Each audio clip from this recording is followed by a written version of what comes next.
Hey friends, my name is Nate Douglas. I'm the Executive Director for the Perry Center, and you're watching and listening to the Perry Center podcast where life meets life. I am joined by a great friend of mine, Pastor Randy Hahne with Harvest Valley Church. Welcome to our podcast. Hey man, thank you. Like, what a joy and honor it is to sit with you today and just discuss Perry Center. Yeah, I was thinking this one might be difficult to stay serious because we joke around a lot. We were probably doing that right before the camera turned on, just messing around. So Pastor Randy is with Harvest Valley Church. It is a church that is 4 years old, located down in Horace, and they have a campus up in North Fargo as well, right on Broadway at the Sanctuary. And what I've really loved about Harvest Valley is just the way that you come alongside our ministry.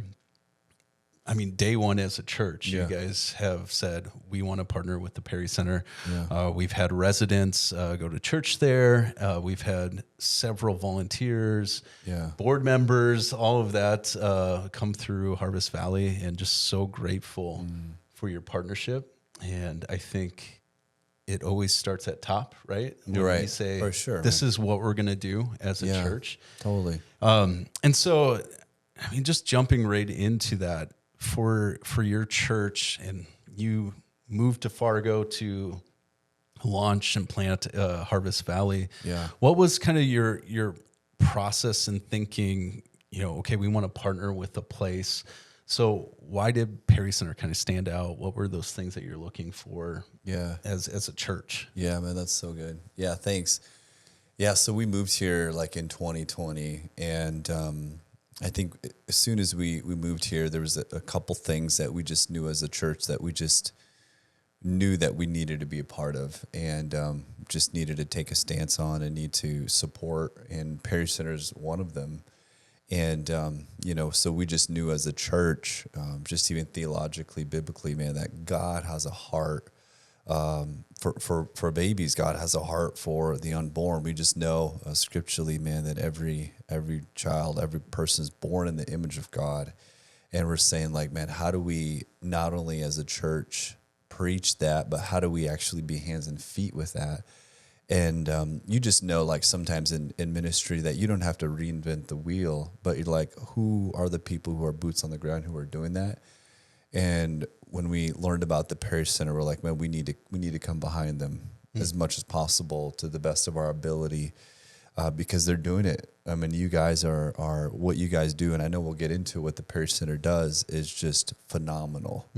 And so we just wanted to make that known with leadership, with our staff. Like, we're committing energy, resources, and time, because I do want it to be a Harvest Valley thing. It's not just Pastor Randy has a heart for it, but I want everybody at Harvest Valley to have a heart for it, of saying, let's get behind this and let's move in this direction. And so, the cool thing is, we started exploring it, and since then we've have a good relationship. And honestly, I feel like we're just getting started, because there's a lot that you want to do, and you just know that, okay, we're only 4 years old, right? And so but we just know that, like, this was, like, really important. Can't blitz them with everything. Like, we're going, everybody slow down, step by step. And I think in today's world, and I've shared this even with Pastor John with Journey Church.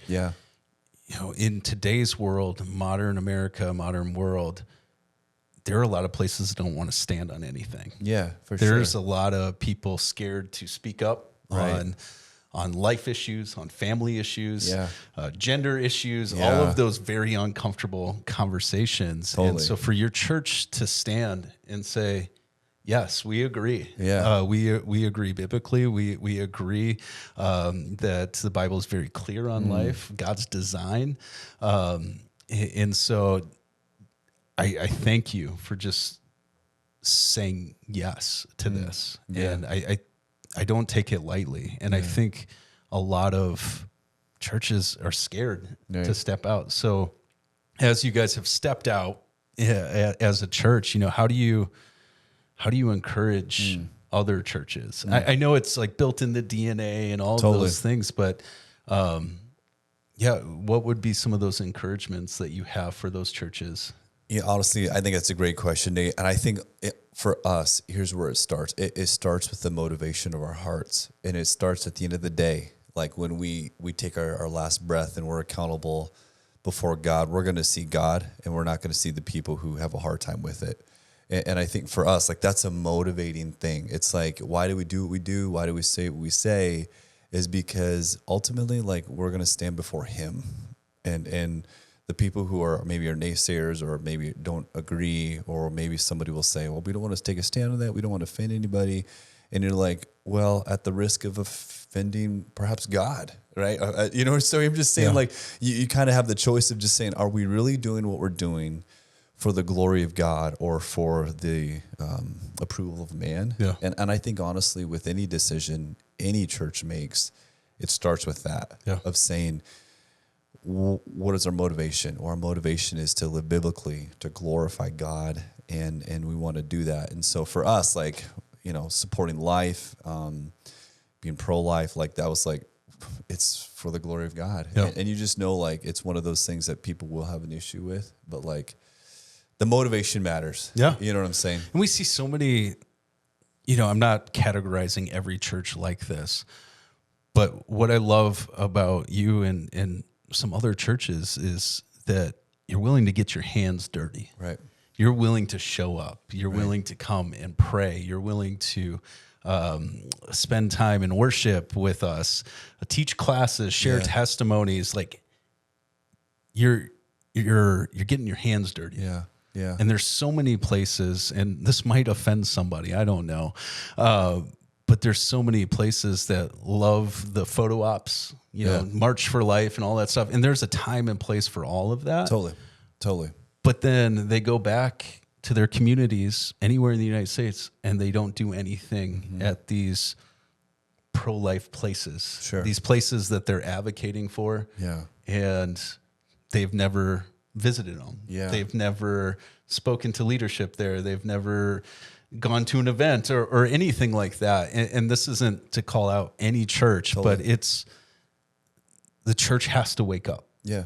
And it's more than just an appearance, a Facebook post, or whatever. Yeah, for sure. And so what I love about leadership at Harvest Valley and other churches, that the willingness to step out and saying, like, we're going to stand with you in the good, the bad, the ugly. Come on. And I think that's a big deal. And it starts at the top too. If you didn't step out as a leader and say, hey, I'm passionate about this place, I don't think other people would. Right. And so they see it. And so I'm grateful. Man, I appreciate that. I think we live in such a day and age where we're all making our opinions known on, like, Facebook or, like, Instagram. Stay away. You're just like, where does everybody land or stand?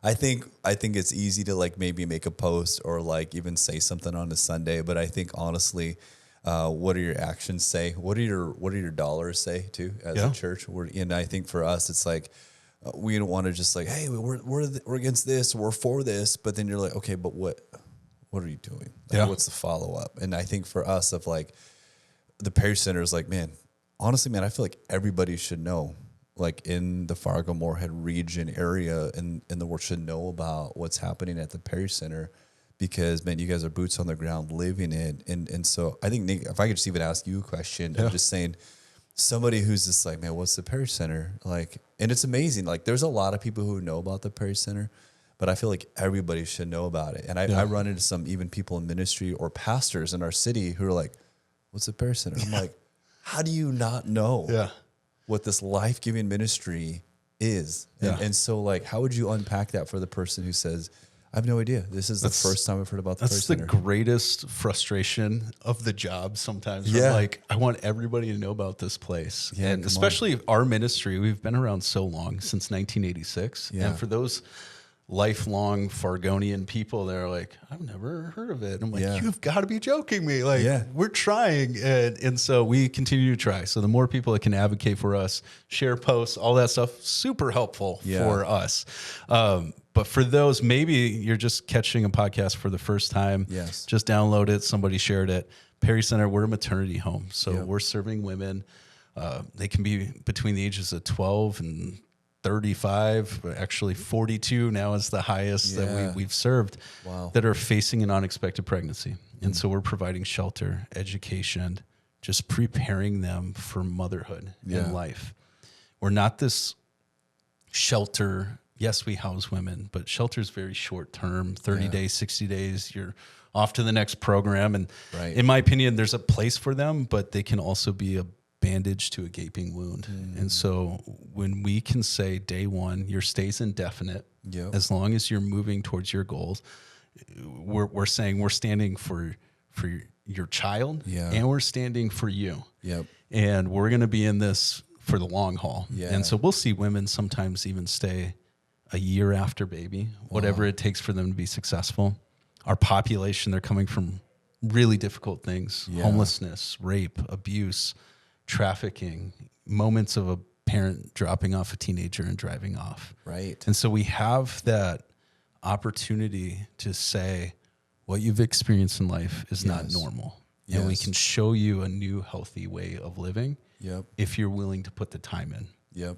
And we've seen some amazing successes come from here. People saying that these women will never amount to anything. You can't parent, you can't do this. And when we can come alongside them, build an army, a literal army around those women, we've just seen God do amazing things. And of course, everything that we do well, but we're not the ones that are changing the lives and changing the minds. It's the gospel. And so without the gospel, we're nothing. And so we really press into God is the only one that can change this life. And we are going to have them for a time, a season, a window, whatever you want to say. And so we want to share who Jesus is and what he's done for them. And the promises that you and I are celebrating every single day, they can celebrate it too. And so just spending time in that, we do a lot of discipleship. We do a lot of devotions, Bible studies, church on Sunday mornings. And we've seen women just come to know Christ and be baptized, serving the Lord. And now we're looking at a generational thing. And so even seeing generations, children coming to know Jesus because mom coming to know Jesus. I think that's powerful. And I think that in modern America, one of the things that blows my mind working here is the amount of people who have never encountered the gospel, who have never heard the name of Jesus. That we've worked with women who have never touched a Bible. And so when they can experience that for the first time, like it brings so much joy to our team and myself, where it's like, you've never heard the name of Jesus? Okay, well, hang on. Here we go. And so some of the crazy YouTube videos you could watch of like Chinese missionaries receiving Bibles and they're like hugging them. And I've seen that happen here. I've said this probably at every episode of the podcast, but the most profound thing that has ever been shared with me has come from a resident. And she's from rural North Dakota, and we were talking about our program, and I was talking about church on Sunday, and she got so excited that she could go to church. And she said, I've always wanted to go to church, but I was waiting for someone to invite me. And so here's a woman that just needs an invitation. And so that's just something that I've held on to for so long. And the Perry Center creates that invitation, which is pretty great. I love that. You know, it makes me think about just like never taking anything for granted. The fact that, you know, a Bible, access to church, access to a faith community. And like, if you don't have it, you're like, man, what a gift to have it. And I think those of people who are listening are just like, never take those moments for granted. Like, what a gift, you know. I think for us, as we think about the Perry Center, what we love is the mission and how Christ-centered it is, of that Jesus is the answer. Jesus brings healing. Jesus brings restoration and life. And you know, just being a part of it for the short number of years that we have, we've seen Jesus powerfully work in the lives of all of these women and their children. You know, as you even would talk about faith, you know, somebody who's hearing of like, well, hey, there's more aspects to a young woman than just faith. Absolutely. Yeah. You guys are very much like holistic, like in the sense of like spiritual, emotional, mental, like like financial, everything. You guys are like a one-stop place. And I think for people who don't know that, I think their eyes should be open to that reality.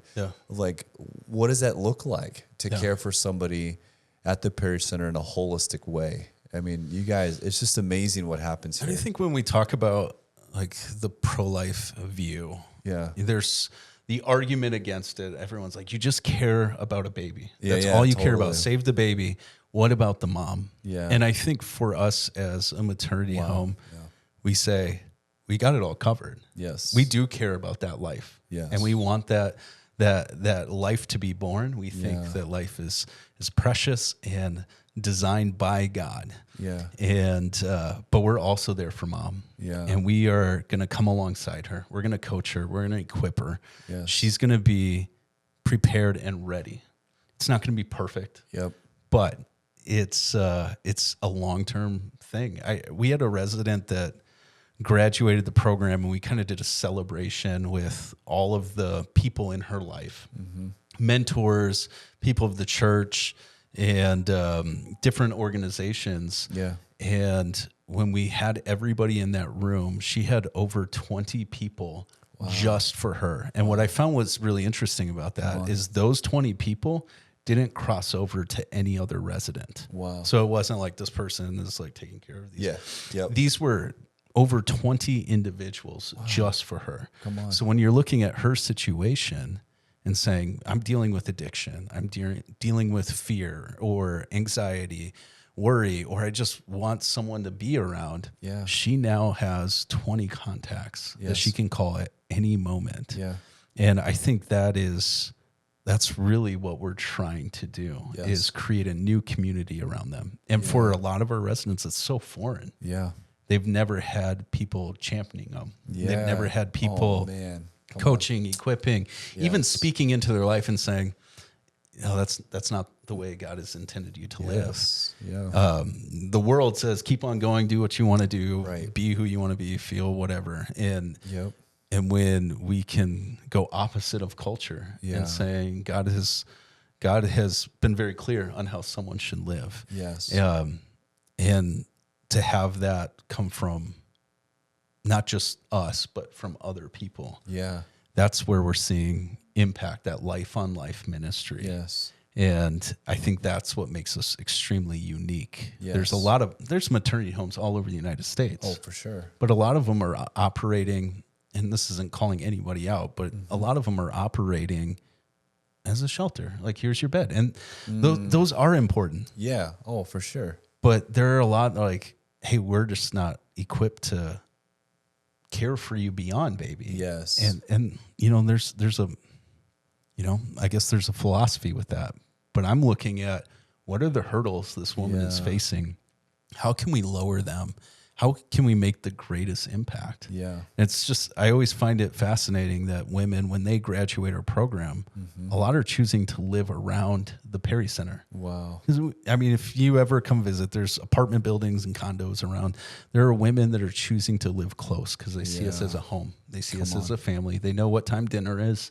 They know, like, hey, my caseworker is right there. My clinic is right there. My daycare is right there.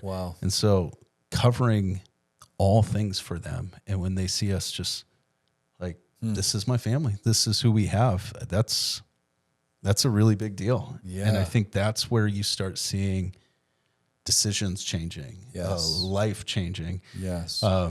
I told you at our meeting, we had lunch before this, delicious, by the way. Tasty. But just, we had a resident that graduated, and I just had a short window, and I said, I don't know exactly where you're at with Jesus. And you're going to walk out of these doors, and I might not see you again. And so sit down. We're going to have a dad conversation. And I want to share the gospel with you again. This is who Jesus is. This is what he's done for you. It's not Jesus and Jesus or this. It's Jesus. That's it. And, you know, we had that conversation, and she goes, well, you know, I'm still going to come to church. I'd like to come to church. And I hear it sometimes. I'm like, oh, well, will I see them in church? And she's been in church. Come on. Every Sunday. on her own. She doesn't have to be. She's not forced by the program or anything like that. Yes. She will sometimes take an Uber to go to church. Wow. And so I'm just so proud of her. But also that just, that just speaks for what we do is we care about them. We deeply love them. We deeply care for them and their child. And it's not one or the other. And we create this home environment for them to be successful. Yes. For them to say, I haven't had a great life. If I could rewrite my life, this is kind of what I would like it to be. We'll get pictures sometimes with residents, like sitting around the dinner table, like I'm eating around the dinner table, and because that's something that we instilled. Like there's power with the dinner table. It's huge. We've had women say, I shut my phone off at 9 o'clock because there's nothing good after 9 o'clock on my phone. Man, come on. So I think just when we can slow them down, provide everything that they would ever need, their worries, their fears, their frustrations start slipping away. Yeah. The physical items, the diapers, the wipes, the clothing, all of those things, there's no barriers. Right. I've had women go through a store and say, wow, a onesie costs $20. I could never bring a child into this world because that's so expensive. Yep. And so I might as well get an abortion for $700-800. And you're like, okay, hold on a second. Yeah. So there's no barriers at the Perry Center. And so creating a place for them to choose life, for us to say, we're happy that you've chosen life, and we are going to walk with you your entire life, all of your days, as much as you'll let us. Yep. And I think that's really special. I love what you said. Something really stuck out to me of like when it comes to like the pro-life argument, it's like you just want to save the baby's life. What about the mom? If you get to know the Perry Center, you're about both. And like you're just saying like literally like saving mom's life, like physically, but also like spiritually. Yeah. And I love that. And I just think that when you think about what you guys do with like education and discipleship and like helping with jobs, you're just like, you do all of it. Yeah. And like, that's a beautiful thing. I feel like everybody should know about, and I think sometimes if we're honest, I can only speak to the church world. I think sometimes we get in these bubbles and we're not aware of the needs that are really in our community, where we get caught up in like arguments or posts or all these things. But like, I don't think we're really like connecting with real life. And I think maybe somebody who goes like on a mission trip, or somebody who maybe served at like a food bank, like I had no idea the need. And I think for some time, I think the eyes of like the church need to be open to the need. Yeah. And can you just like share a story, maybe without a name, but like share a story of just saying, can I just share a moment of here's the real need. Here's a real story of where somebody first was a part of the Parish Center to where they're at now. I think that's eye-opening, because I had the chance for just a season to be on the Parish Center board. Yeah. I love that. And my mind was just like, and eyes and heart were just constantly blowing open of like, wow, these stories and these moments are really happening. Yeah, that's a great question. I don't get asked that much of stories. I mean, I'll share stuff, but honestly, I think one story that always sticks out, and you're probably pretty familiar with it, is, and I can share her name because we've shared her name a million times, but Kirsten's story of just coming from a life of addiction. And I don't know, I'm really sensitive to this now, but seeing people say, well, just tell people not to do drugs.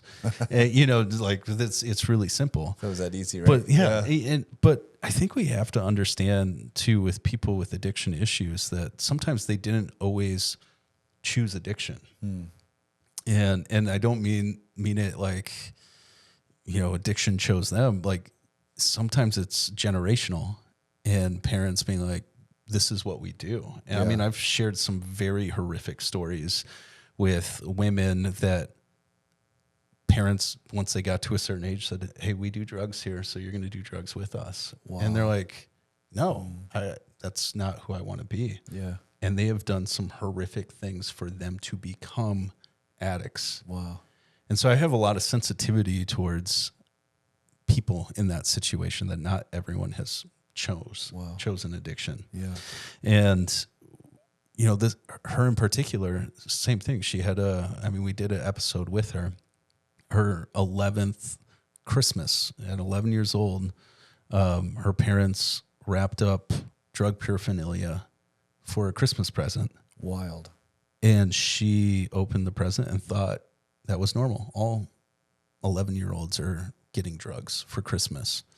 And so that's kind of how it started for her. Wow. And so she has lived a life of addiction, criminal background, because that's all she's been taught. For sure. And all she has known. And her son, he lived in my house for a time. Yeah. And he wasn't supposed to be here. Wow. He had an abortion scheduled. Wow. And she couldn't get there. And she ended up getting arrested and coming to the Perry Center, and seeing someone come in the world would say, she's too far gone. She's lived a long life doing the same thing over and over and over again.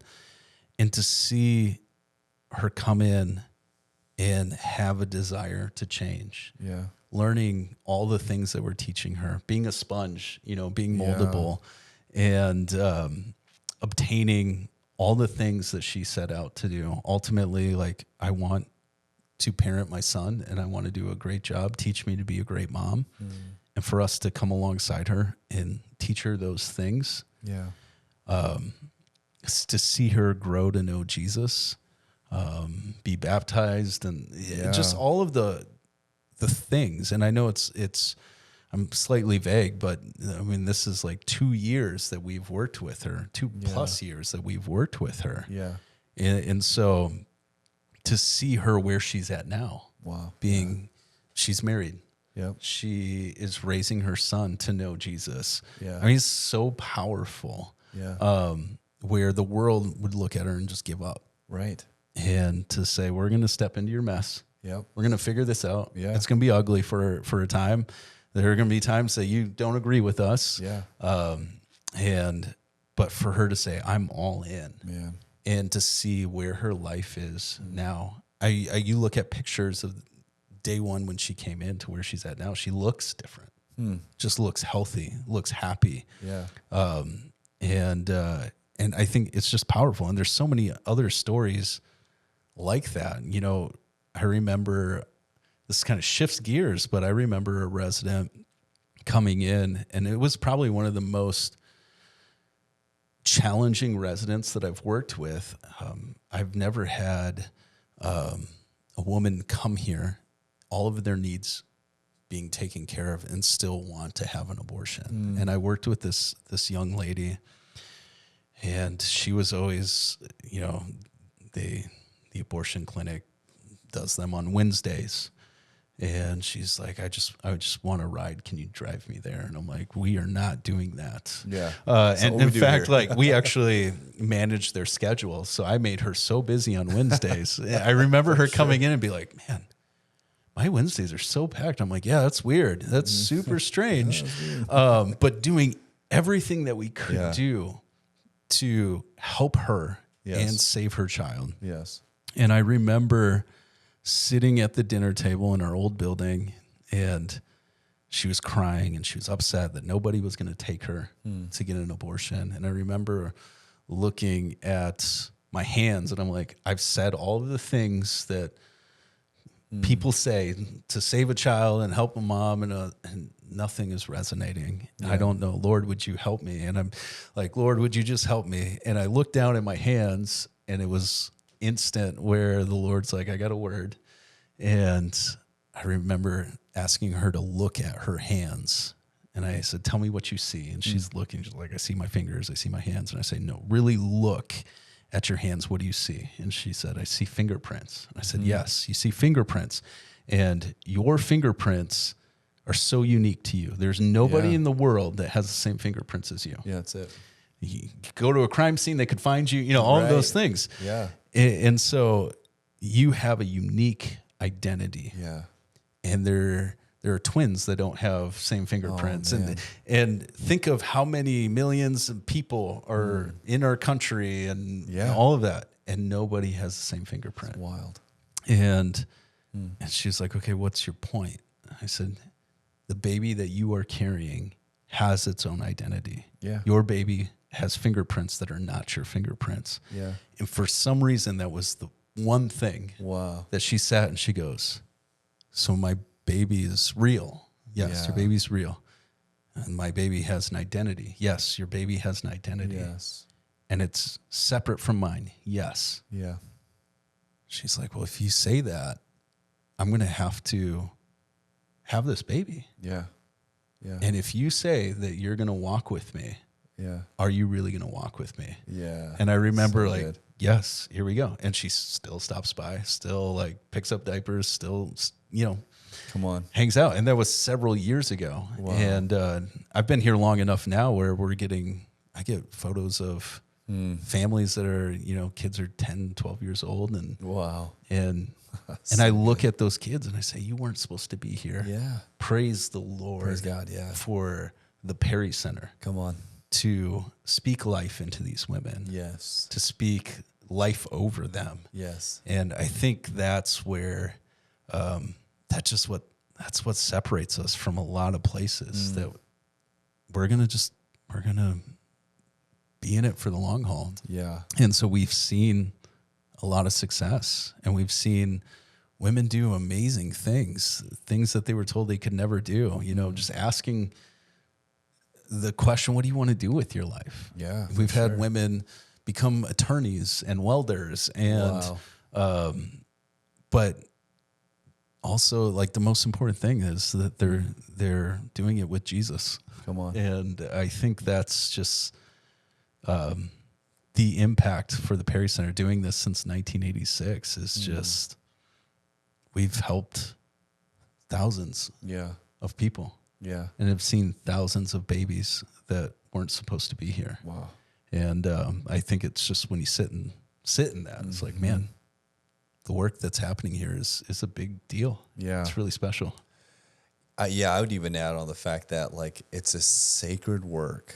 It's a spiritual work. And I think what you are always facing is like spiritual warfare, because it's not only is there a war over this mom's life, but there's a war over this baby's life. Yeah. Because God forms us in the womb and he knows us by name and he knits us together and God has a purpose and plan for that little baby, not only the baby, but for the mom too. Yeah. And so, I think people would be also interested in just knowing like, with the Perry Center, what are the obstacles that you face in this? Because like, for me, I'm just like as a church and as a pastor and very much like want to be in the fight with you. It's like, you're like, man, come on. Everybody should be behind this. There should be no lack. There should be it should be. Yeah. But you and I know this is not just a physical work. It's a spiritual work. Yeah. And the enemy completely hates everything that's happening in this house. Yes. And so like, what are the obstacles that you tend to face, or staff, or just the person in general? Like what do you face? I think the greatest need is prayer. Yeah. And even just encouraging people to physically be here and pray over this building. That's good. Pray over the moms, pray over the children.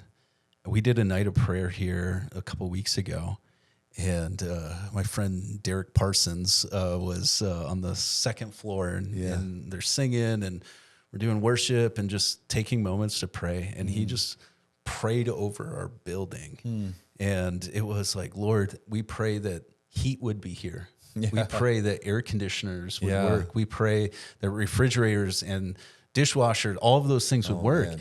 And it is such a spiritual battle. Things break all the time here. Right. Yes, they get heavy use, but we've had brand new things come in and they break.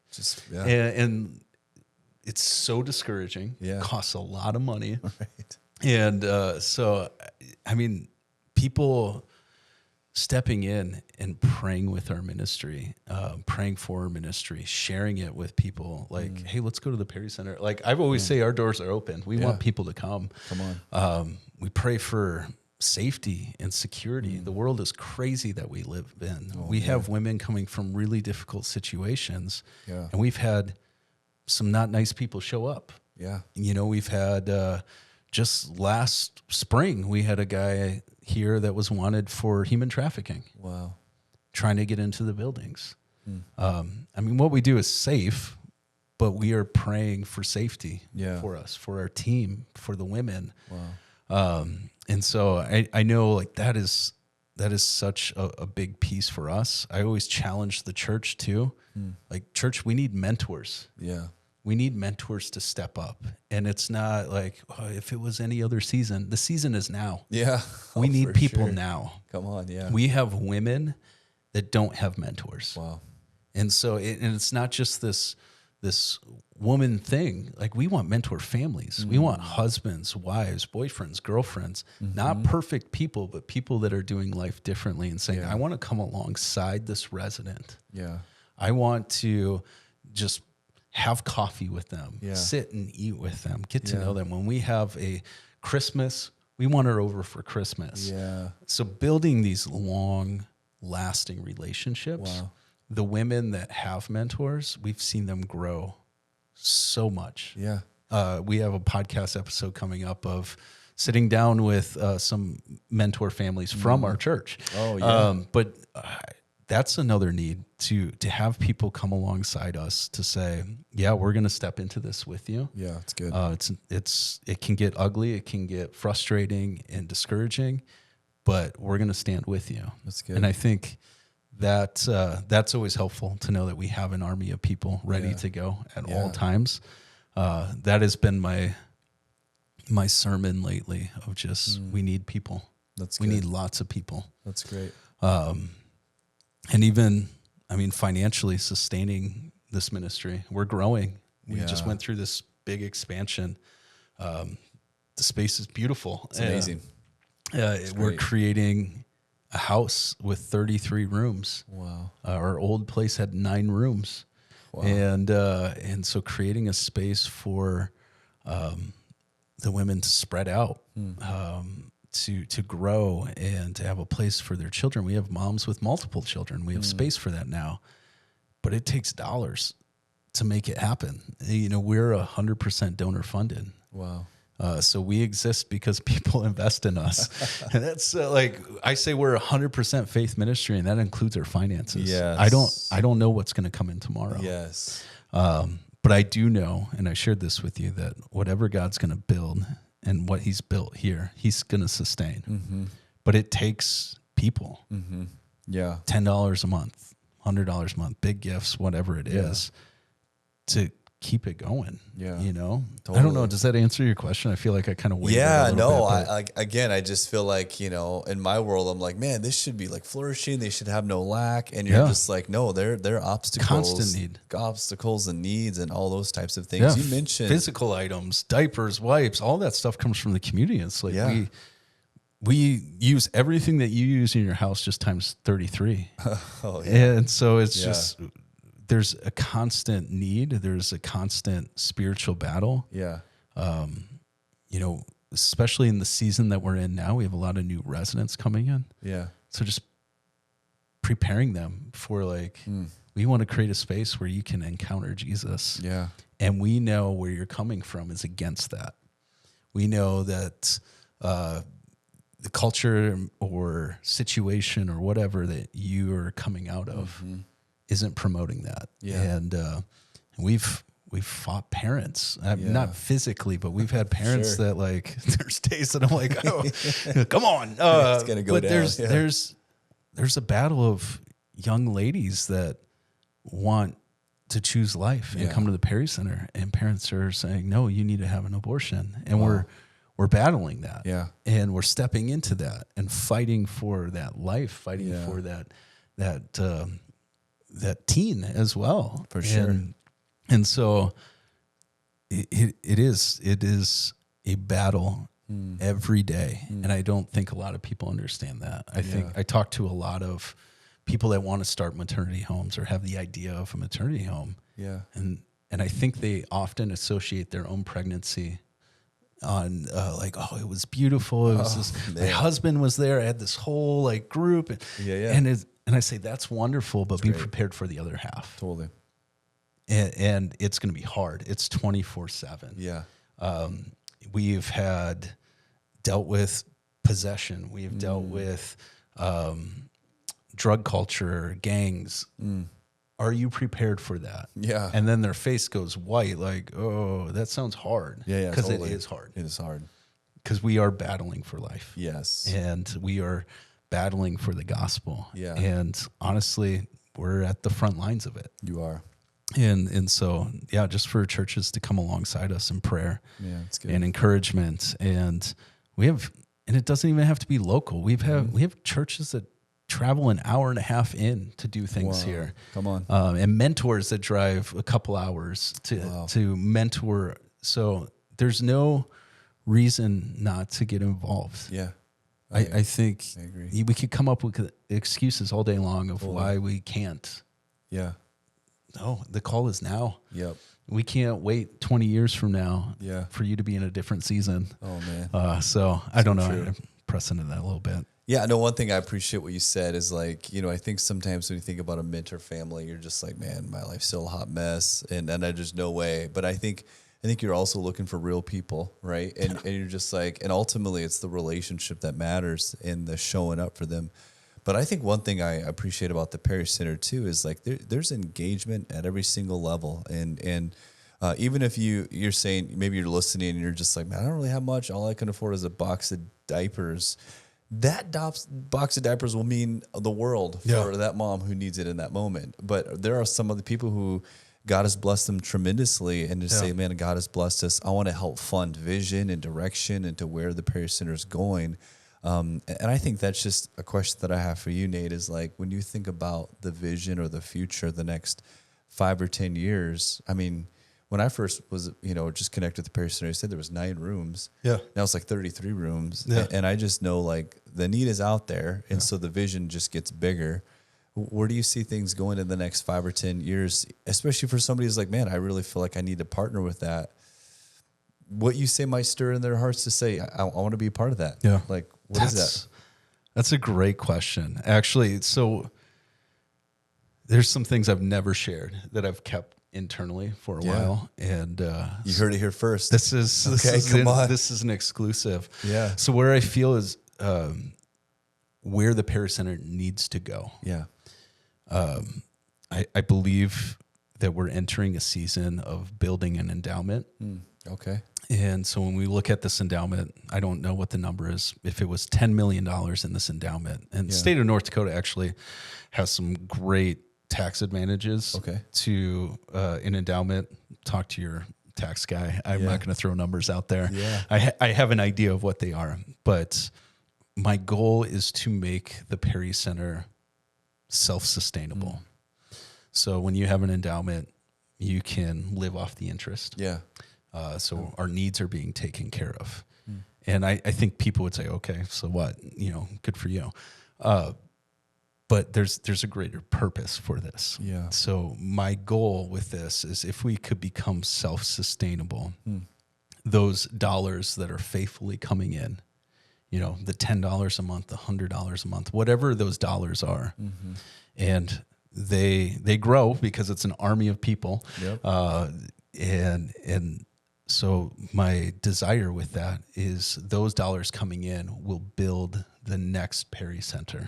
Wow. And I believe God has placed us here to create a model that we can bring to other communities. Yeah. Let's go. And women are coming from all over the United States to Fargo, North Dakota. Wow. So that tells us that there's a big gap. Yeah. There's a need. They're coming to Fargo. Right. Nobody. Yeah. Why are we here? It's -10 out there. We're called. We're called here for such a time as this. Totally. But honestly, what if we could close that gap? Yeah. Because not every woman is finding us. Right. Not every woman knows about us. Yeah. And so when we can close that gap and say, what does it look like to have a Parish Center? I'm just going to throw out a city. It doesn't Doesn't mean it's happening, but Sioux Falls. Sure. Perry Center, Omaha. Yeah. What would it look like for us to have the Perry Center in these communities? I'm an impatient person. I'm not going to sit and wait for women to find us. Yeah, come on. We're going to create an opportunity to stand for life, to stand for the gospel. Yeah. And so I do see us going in that direction. There are a lot of things that I would say you'd ask me 5 years ago, like 10 years from now, I would love to see these things. We've already hit those things. Oh man, quickly. Yeah. Clinic. We have a medical clinic in here that is partnered with Sanford Health. We have a pro-life Christian doctor that is managing it. We have an ultrasound machine as of yesterday or 2 days ago. Yeah. 2 days ago. I saw that on your Facebook. Yeah. Blows my mind. Terrifying. It's like a little car. Yeah. Cost of a nice car. Amazing. But we have our child care kind of settled. And so we have, there's no place that you could go 50 feet from your bedroom to a clinic, 50 feet to your caseworker, 50 feet to your daycare.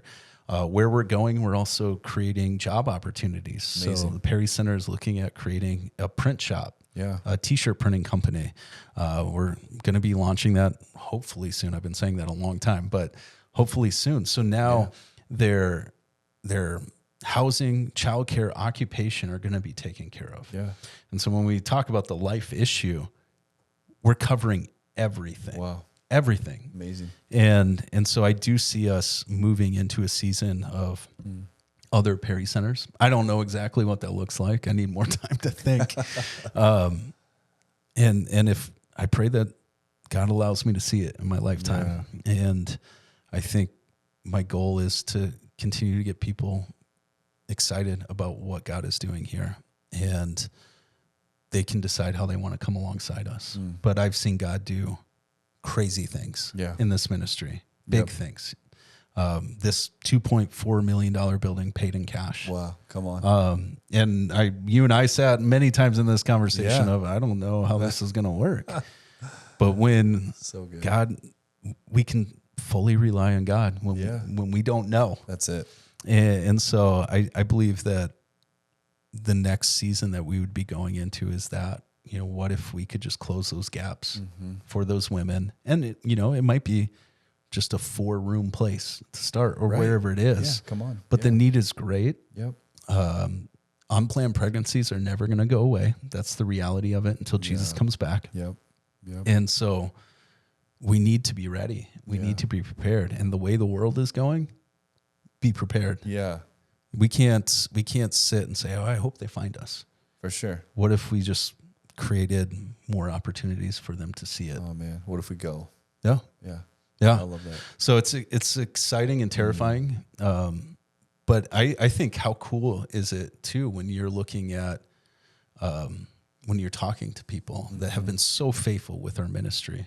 Yeah. I think of the people that have been given $10 a month since 1986. Oh man, come on. And amazing. And I've seen, we have a woman that gives $1 a month. Yeah. Come on. The widow's mite, that's like it's what huge. she has. And that's so big. What if we can look at those people and say, now 100% of your donations fund the next Perry Center. Yeah. It builds the next Perry That's Center. huge. And so those $10 a month are like, I'm building the next Perry Center. Yeah. Like we're not taking care of operation. We're not taking care of the day-to-day. We get to build an actual building and create the next Perry Center with our generosity. Amazing. And I think that creates like all hands on deck, army mode of let's make this happen. Let's do this together. We get to do this. Yeah. And so I think so good. That would be a cool thing. I know there's lots of other ideas. We talk about cleaning companies and just creating opportunities, meeting these women where they're at. Yeah. I've thought about trauma counseling, and there aren't a lot of places that are equipped for that. Yeah. But that is a whole nother animal. But I know that we'll continue to press in prayer, and I think God will reveal those things, the direction that we're supposed to go. Yeah. We're in a season that is so exciting for our ministry. And we're just kind of at the starting line. Yeah. Even though we've been doing it a long time, but I feel like we've stretched.